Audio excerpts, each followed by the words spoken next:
অনেক মাস যাবৎ আমাদের বাড়িতে রয়েছে এই বিড়ালটি। আমার মেয়ে ওকে ভালোবেসে নিয়ে এসেছিল, আমাদের বাড়ির ছাদে আসতো। আমার মেয়ে তো অ্যানিম্যাল লাভার, আমাকে দেখে উঠে পড়েছে, ভাবছে হয়তো কিছু খেতে টেতে দেবো। স্লিপি করা, ওরে বাবারে কত ঘুম আছে চোখেতে। বলু বলু বলু বেটা, স্লিপ স্লিপ করো, ভেরি গুড বয়।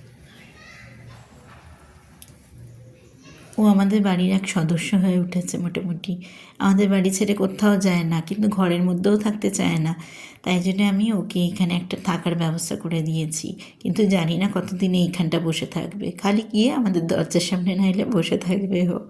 এখানে থাকলে কি হবে না, একটু ঠান্ডা আর যদি বৃষ্টি হয় এর থেকে বাঁচবে। তাই জন্য আমি একটু ঘিরে ব্যবস্থা করে দিয়েছি।